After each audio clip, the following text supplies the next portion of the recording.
go. Hi, friends. Hello. Good morning. It is 11 a.m. here in New York City. Hi, Roomy 24 Runwright Reads Girly is in the house. Hi. So good to see you. We are here for a little bit. I can't stay for too long. I'm going to say maybe about 20 minutes, but just wanted to come on because it is 11 a.m. in New York City and it is 5 p.m. in Slovakia, where Roomy 24 Run That Reads Girly is. Welcome to you. Welcome to everyone. Welcome if you are joining live. Welcome if you are watching this as a playback. So good to spend a little of our time with you. I have been having a really interesting morning. I was on the phone with my brother for a while, and we were just talking about, how how different things are right now from where they have been for most of our lives. Um, just discussing a little bit of the after effects of the hurricane. If you are new to one of these lives, if you are new to my channel, then hi, welcome. I hope you will enjoy what you experience here. So you want to stay and come on back. But I was talking to my brother about the impact, the after effects of the hurricane. So my brother is in Jamaica. My family home is in Jamaica. And last 2 weeks ago in the Hurricane Melissa devastated our community. And my parents' house is one of the many houses in Jamaica that were damaged. My parents' house, the roof came off, but it wasn't just a simple lifting off of the roof, the external structure.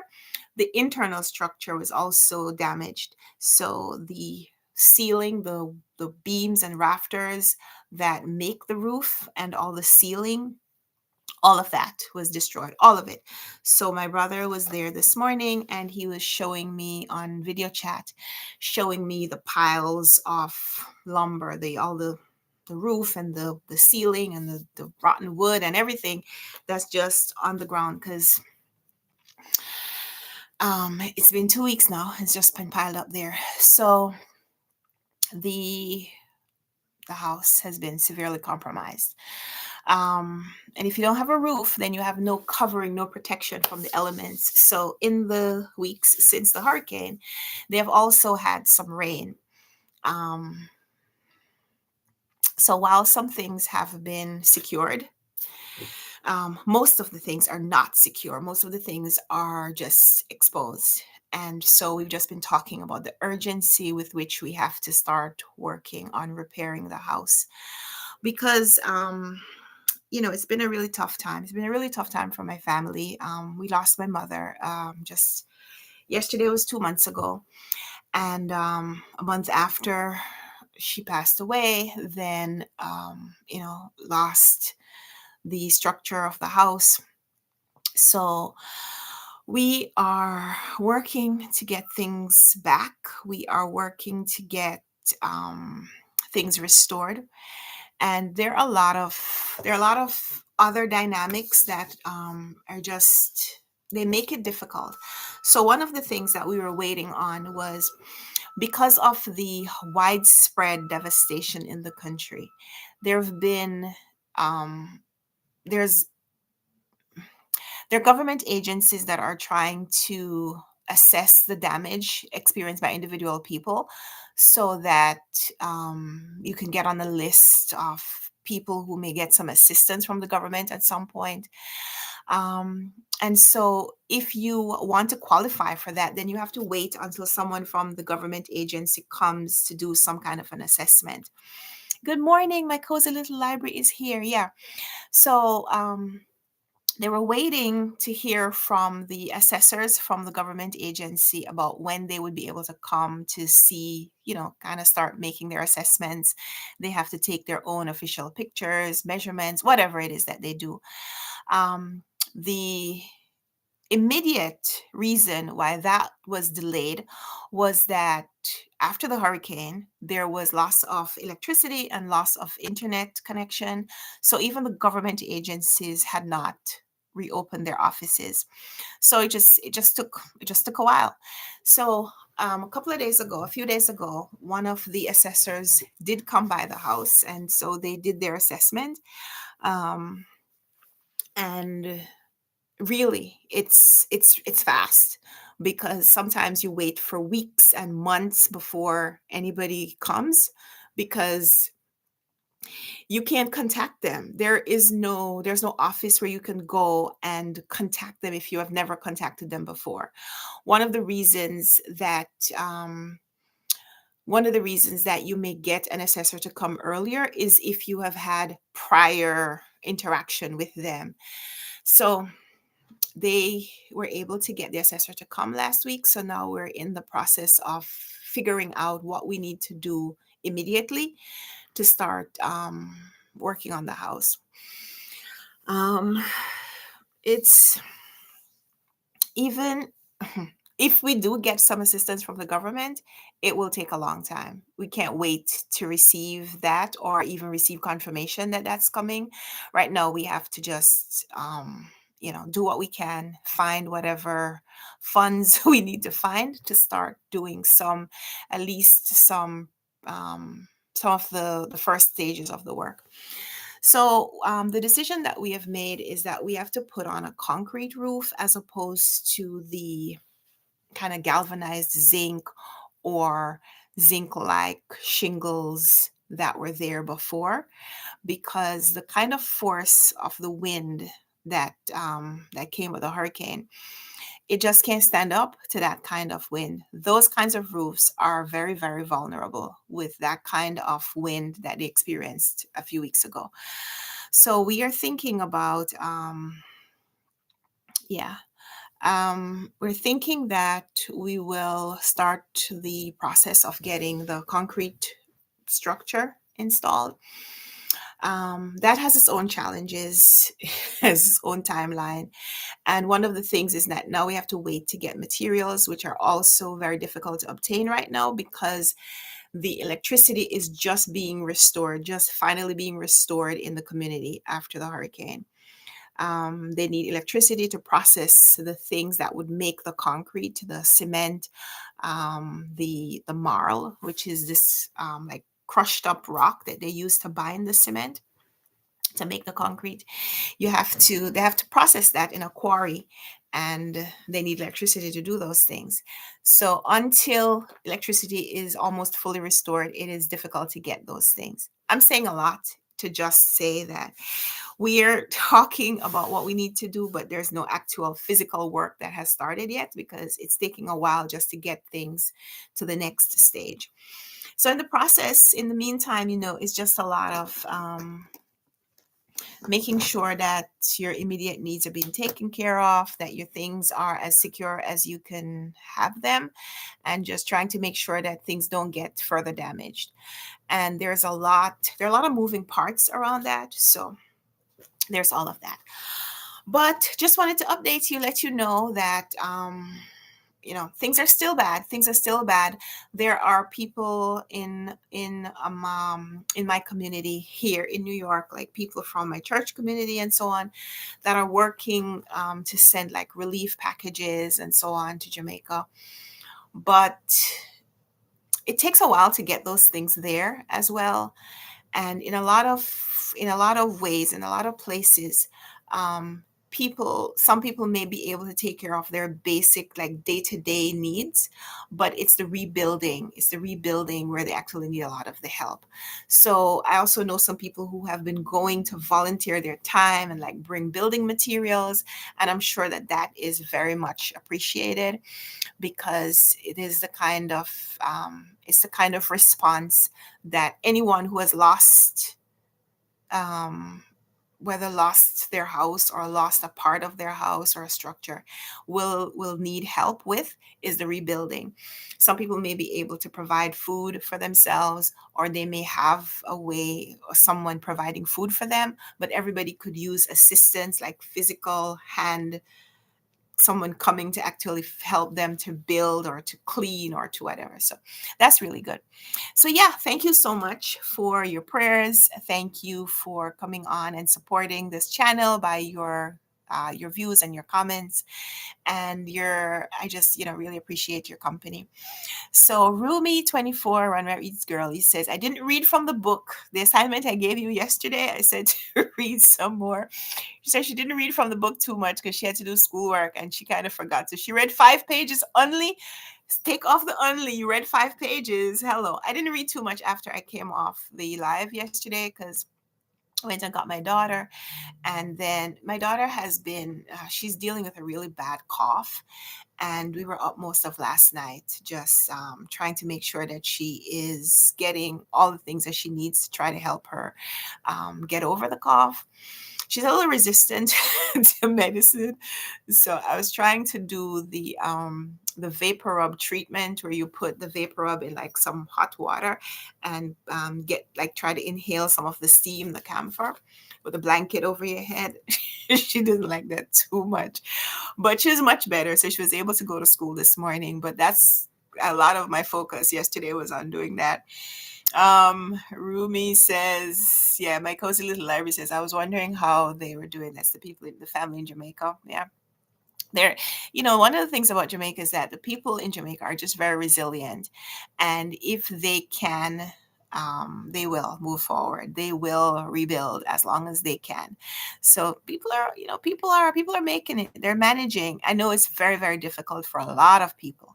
I know my family situation because those are the people that I talk to most often. But I know there are a lot of people who got a lot of got severe impact, whether losses, damage. Yeah. So Rumi said, I remember that I found this channel when your mother was ill. That was a long time ago. It feels like a long time ago. It really wasn't in the big picture. It was just a few months ago. But yeah. Thank you so much for sticking around, that you came on during some of the darkest moments of my life thus far. But thank you so much for sticking around. And my cozy little library says, thank you for sharing with us. I'm going to say a prayer for them. Thank you. Thank you.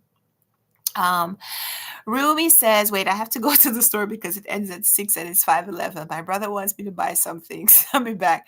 If the stream ends, I'll rewatch it. So bye. Rumi, thank you so much for being here. I'm not going to be on here for very long. So yeah, when you come back, I'll probably be off. But I wanted to just come on and say hi and see how you guys were doing. So let me know in the comments how you're doing. Rumi has to go to the store, so I think she's great. Also, Rumi's birthday is it 3 days now? We're up to 3 days, right? So on Friday, or now you could wish Rumi24 Runwright Reads Girlie a very happy birthday, early birthday. Or if you want to wish her a belated birthday after, because we probably won't be here on Saturday. But yeah, so excited for your birthday. So I just wanted to share with you a book list that I happened upon. It is the Chicago Public Library, our favorite books of 2025. The Chicago Public Library proudly presents our favorite books of the year. So there are 100 books on their favorite list, and I like that when they share the list, they share the picture of the book, the title, the author's name, of course, and a little synopsis of what the book is, a little introduction to the book. But it also, below that, has a link where you could check out the book. You can see how many copies they have available in the library and check them out, check what formats are available, and check out the book if you have a Chicago Public Library card. So that's so cool. So we're starting with Chicago Public Libraries, our favorite books of 2025. Here are the books. Actress of a Certain Age, My 20-Year Trail to Overnight Success by Jeff Hiller. I have not seen before. Archive of Unknown Universes by Ruben Reyes Jr., a Cuban author. I haven't read that, but I think I'll add it to my list because, I'm always looking for books by people from Caribbean background. Atmosphere by Taylor Jenkins Reid, a novel set in Houston in the 1980s. This is a woman in STEM. The main character's name is Joan Goodwin, and she's a professor of physics and astronomy. So I might I need to look that up when I'm looking for books with STEM characters. But no, I haven't read any of those. I would say I need to get a paper to write off, to check off how many books I've read from the list. But so far, I don't need the paper because I haven't read any. Audition by Katie Kitamura. No, haven't read it. Um, it's about a middle aged actress meeting a young man at a restaurant. Okay. Automatic Noodle by Annalee Newitz. Robust science fiction novel set in a future post war San Francisco. A group of human equivalent intelligent robots, HEIs, wake up in the small restaurant where they were abandoned. California has granted robots limited civil liberties. Okay. No, I haven't read that. Bad Bad Girl by Jen. No, Gish Jen. Gish Jen?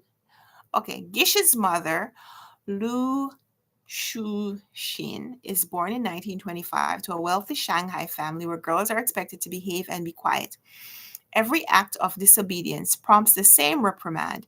Bad, bad girl, you don't know how to talk. So she gets sent to a Catholic school. Okay, no, I haven't read that. I haven't read any of these so far. Bad Company, Private Equity, and the Death of the American Dream by Megan Greenwell. I haven't read. This is about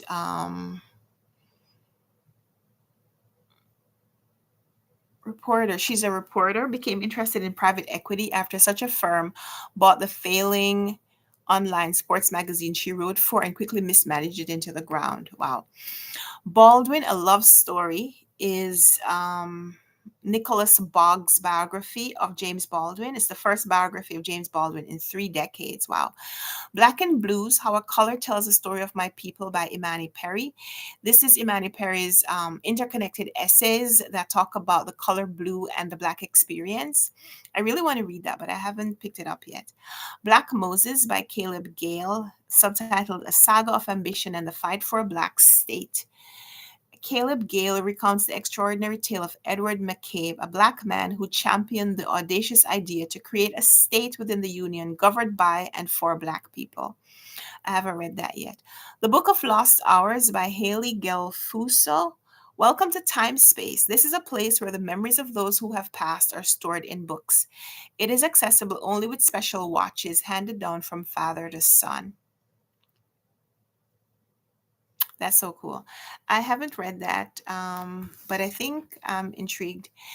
Set in the 1930s. Okay, Buckeye, which is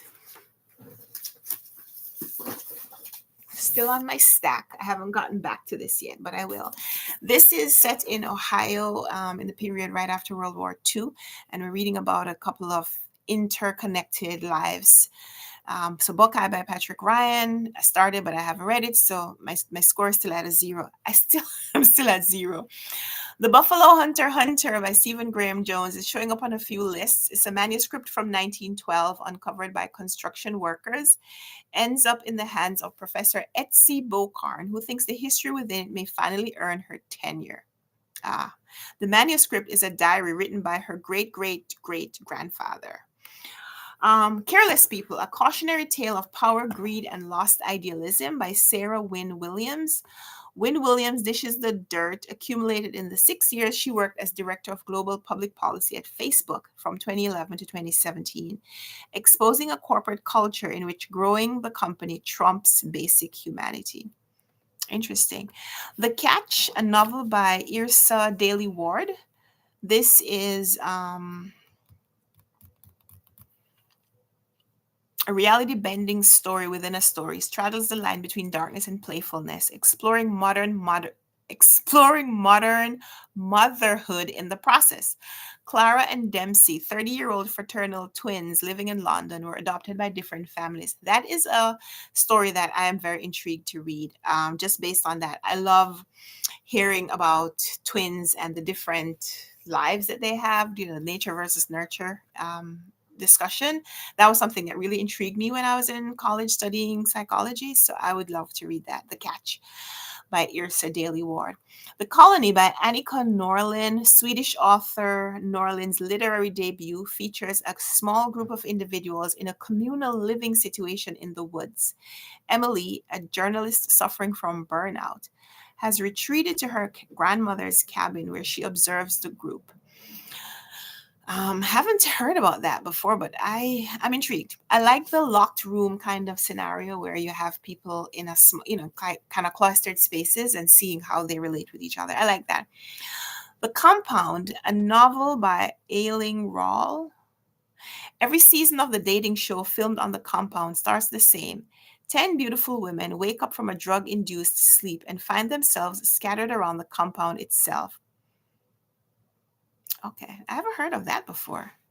Um, Dark Renaissance, The Dangerous Times and Fatal Genius of Shakespeare's Greatest Rival by Stephen Greenblatt. Okay, Stephen Greenblatt has a new book out. He is the author of he is the author of I thought it was there, so I wasn't even thinking about it. Swerve. He's the author of Swerve. He's also the author of let me see. Do I have any of his books here? Stephen Greenblatt, nonfiction writer, Pulitzer Prize winning nonfiction writer. He wrote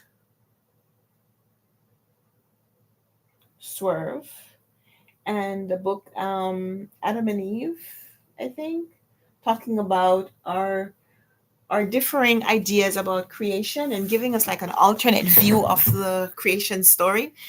And Swerve about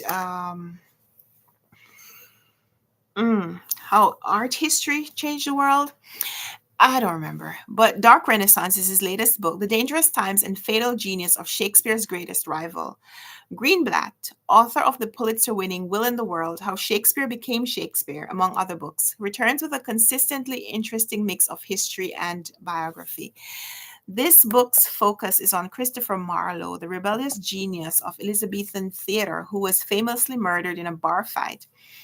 As he proved in his books about Shakespeare, Greenblatt's particular genius is in deftly working with a limited historical record to astutely construct what can be known or deduced about his subjects. I'd like to read that because, as you can tell, I have read a couple of Stephen Greenblatt's books and like them. And it says this superb history is a strong pick for anyone with an interest in Renaissance England, Marlowe, or Shakespeare, and may appeal to many fans of Maggie O'Farrell's novel Hamnet and its forthcoming film adaptation. That's cool. Detective Auntie, a novel by Uzma Jalaluddin. When Cossar's adult daughter is accused of murder, she rushes to her side, reluctantly returning to a Toronto fraught with painful memories. Ostensibly in Toronto to help her daughter manage her home and take care of her granddaughters, Cossar can't help but try to clear her daughter's name, even when it puts her in danger and uncovers unsettling truths. An amateur sleuth and fan of Agatha Christie, Coster begins to talk to people in the neighborhood, using her curiosity and observational skills and taking advantage of the perception that she's just a harmless old auntie to get to the naughty heart of the mystery. That sounds cool. The Devils by Joe Abercrombie. Alex is a Steve Urchin, thief, pickpocket, and liar, an all around fraudster doing what it takes to survive life in the holy city. So when a duke whisks her off the streets and tell her she's the long lost heir to the serpent throne of Troy, she said to say she is shocked would be an understatement. All right, I don't know if that's for me. There's a skull on the cover. I feel like that's maybe horror. It says it's fantasy. So those are the first 20 books. I've read none. All right, we're going to go through the next 20 and then we'll wrap it up. Dinner with King Tut, How Rogue Archaeologists Are Recreating the Sights, Sounds, Smells, and Tastes of Lost Civilizations by Sam Keen. In previous books, Sam Keen made subjects like the periodic table and brain size accessible to the average reader. In his latest, he explores how experimental archaeology is giving archaeologists, anthropologists, and scientists greater insights into how our ancestors really lived. Covering societies and cultures on all 6 inhabited continents and over 10,000 years of human history, Keen joins experts and tries his hand at brewing the beer that would have sustained pyramid builders, navigating the Pacific Ocean with Polynesian technology, and tattooing himself as a pre-Columbian Californian would have. That sounds so intriguing. I'm adding this to my list, like right now. Sam Keen's Dinner with King Tut. As a matter of fact, I've been looking for a book. I've been looking for a book. Um,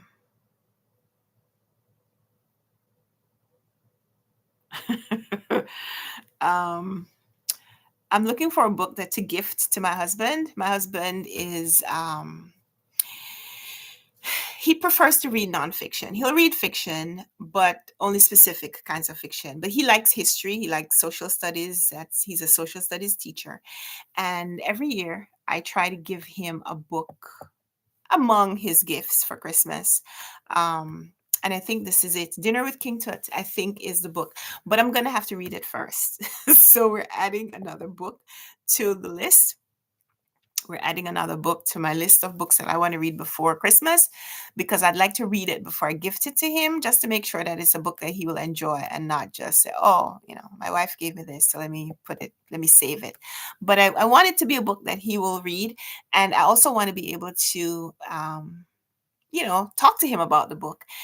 And so I will probably see if I can get a copy from the library, from the New York Public Library, and read it stealthily before I get him a copy. But yeah, that whole thing just sounds like the kind of book that my husband would like to read. The Director, a novel by Daniel Kellman. This surprisingly engaging biographical fiction focuses on an unlikely subject, the Austrian film director G.W. Pabst. Um, mm, mm, mm. I haven't heard about that before. Dream Count, I have heard of, but I haven't read. Dream Count is a novel by Chimamanda Ngozi Adichie. This is her first novel since Americana, which she published in 2013. So it's been 12 years since her last novel. She's written some other things, but no novels since Americana, I guess. I really loved Americana. Um, Dream Count is a meditation on cultural divides between Africa and America, class, race, misogyny, and woke American academia, and is narrated by four expatriate Nigerian women. I will read that sometime, probably not until next year, but I haven't read it yet. The Dream Hotel by Leila Lalami. When Sarah returns from an international work trip, the last thing she expects is to be detained at the airport.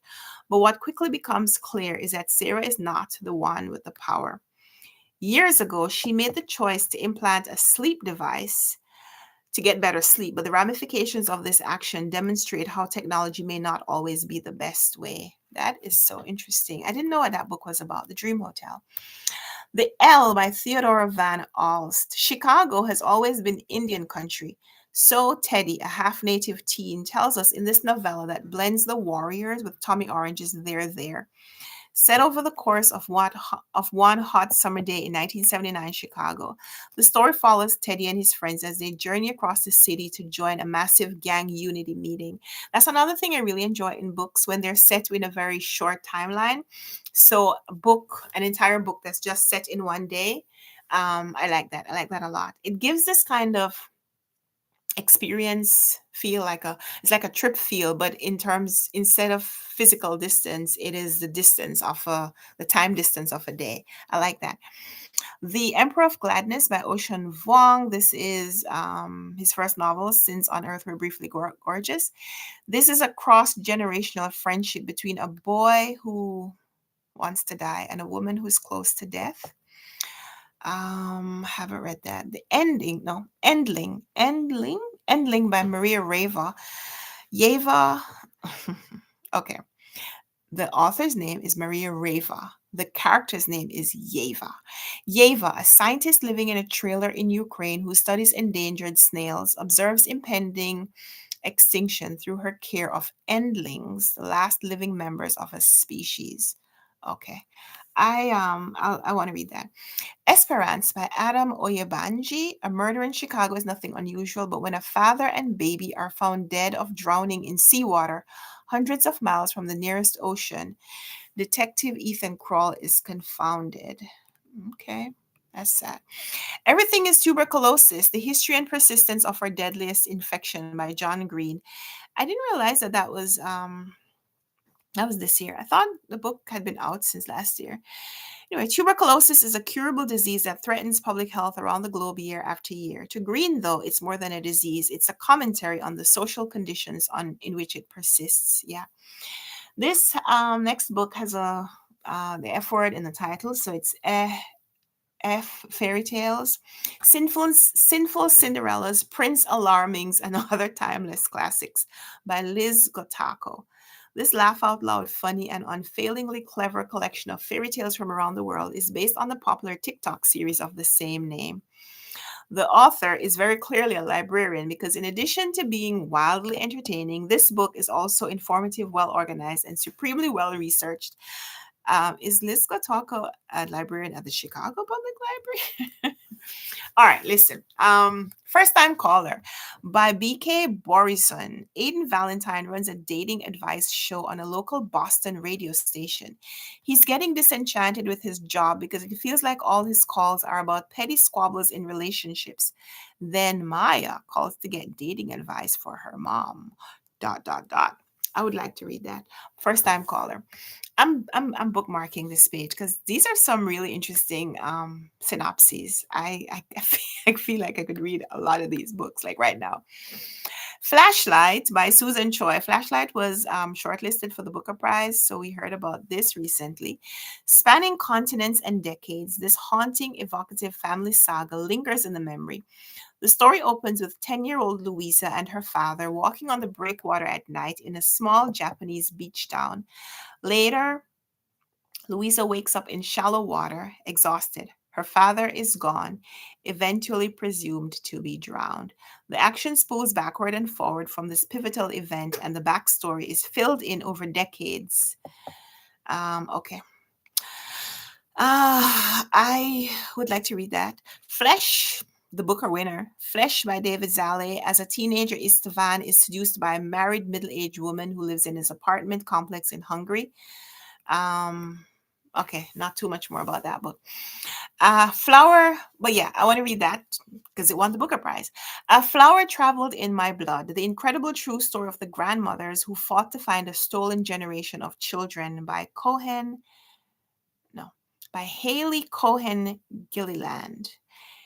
Gilliland or Gilliland, a journalist who spent several years as the Argentina correspondent for The Economist, offers readers harrowing, rigorously researched, and absorbing reportage on the Abuelas de Plaza de Mayo, a group of women whose pregnant daughters and daughters in law were among the estimated 30,000 disappeared victims of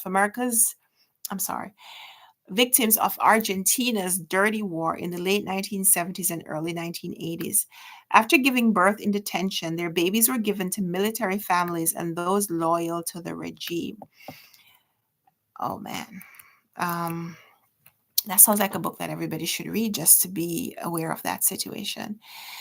Gaysians by Mike Curato. AJ moves from upstate New York to Seattle with dreams of living his best gay life. On his first night out, AJ runs into an activist who invites AJ to join the titular Gaysians, an informal group of gay Asian men. Okay. That's a funny title. The Ghostwriter, a novel by Julie Clark. In Clark's novel, two of the Taylor children were found dead in their family home 50 years ago. Wow. The remaining son, Vincent, has never been able to shed the notoriety of the murders, and now it's come home to his estranged daughter. Wow. The Girls Who Grew Big by Lila Motley. Adela is a young 16 years old when her conservative parents banish her from their home after finding out she's pregnant. Adela is used to training competitively as a swimmer in her comfortable home and suddenly finds herself living in her grandmother's dilapidated house in the Florida Panhandle. The Girls Who Grew Big by Lila Motley. Yeah. I haven't read that, but I'd like to read it next year. Good Dirt, Charmaine Wilkerson's novel, which I have read. Finally, a book that I have read. Charmaine Wilkerson's family saga delves into themes of heritage, grief, identity, and resilience. The narrative centers on the Freemans, an affluent Black family in Connecticut. Their cherished heirloom, a stoneware jar known as Old Mo, crafted by an enslaved ancestor, symbolizes their rich heritage. A tragic home invasion ended with the murder and the destruction of the stoneware vase, all of which are seen by the young daughter in the family. And the trauma profoundly impacts this girl's life. And we read a little bit or a lot about that. Read it, loved it, highly recommend it. So I finally have one book. A Guardian and a Thief by Megha Majumdar in a near future Kolkata. Ma, her 2-year-old daughter, and her elderly father are just days from leaving the collapsing city behind to join Ma's husband in Ann Arbor, Michigan. After procuring long awaited visas from the consulate, they packed their bags for the flight to America. But in the morning, they awakened to discover that Ma's purse containing their treasured immigration documents has been stolen. This is also set over the course of 1 week. So again, I like that, set timeline that the story takes place in. So I have that on my list. I actually printed out a copy for my reading journal because I said I'm gonna read that pretty soon. And it's been selected for Oprah's book club. So I think, I'm sure you've heard about that book otherwise, but I want to read it. Haven't read it yet. The Harder I Fight, the More I Love You, a memoir by Nico Case. In this heartfelt memoir, musician Nico Case details her journey from a hard-scrabble childhood in the Pacific Northwest to art school in Vancouver, her decades of honing her talents as a budding musician, and her eventual recognition as a successful artist. Okay. So yeah, those are the first 40 books on the Chicago Public Library's Best of 2025 books. And I have read one. A lot of them are books that I would love to read, but just hadn't gotten to yet. And I thought I was reading a lot of new releases this year. So just goes to show I'm gonna have to double down and read more, read faster, read more new releases. I can talk to you guys about them.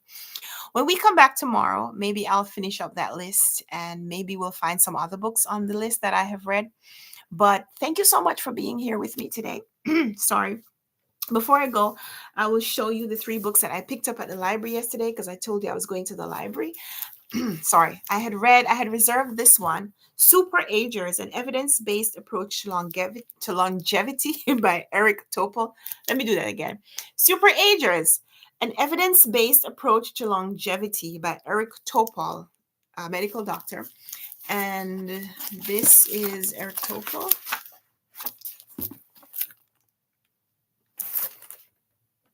Eric Topol, older gentleman. He's one of the top 10 most cited researchers in medicine, known for his groundbreaking studies on AI in medicine genomics and digitized clinical trials. He was named to Time 100 health list of the most influential people in health in 2024. So this is a book about, what we can do to just make ourselves healthier so we could possibly have longer, healthier lives. It is an evidence-based guide about how you and your family and friends can benefit from new treatments becoming available at a faster rate than ever. Okay. I'm not sure. I don't think I knew that this was about treatments. I thought it was about, just general habits. So I'll check this out. Maybe I won't read it. We'll see. But I had reserved it because I was interested. I also got the new Frida McFadden. I think this is the new Frida McFadden. The Crash, Danger Lies at the End of the Road. I think the cover makes me feel like this is kind of atmospheric. We're reading about a character in rural Maine heading straight into a blizzard. So Maine in the winter. And I've only read one other Frida McFadden so far. I read The Teacher. I think it was A Teacher. And I'd like to read more from her. So I got this one.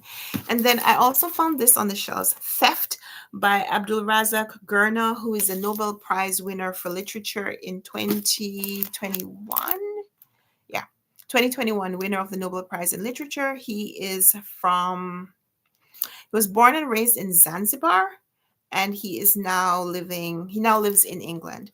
And this book is set in Tanzania. So a lot of different cultures being represented here. So this is Theft by Abdulrazak Gurna. So these are the 3 books that I picked up from the library yesterday. I will probably be reading one of them soon. I don't know which one yet. So we will leave it here today. And hopefully I'll see you tomorrow. Let me know in the comments if you have been reading, what you've been reading, how you've been finding it. Leave me a recommendation. If you took the challenge with me, where we were going through the list of best of 2025 books according to the Chicago Public Library, let me know how many of that first 40 titles that I mentioned and read through brief synopses. Let me know how many of those you've read. My score was 1 out of 40. One. Uno. I have one on the go, but only one that I have finished. So let's chat about it. I'll see you tomorrow. Hope you have a lovely rest of your day or evening or night, wherever you are. I hope you enjoy what you're doing. If you're reading, happy reading. If you're not reading, then happy whatever else you do. So see you tomorrow. Have a great day. Bye.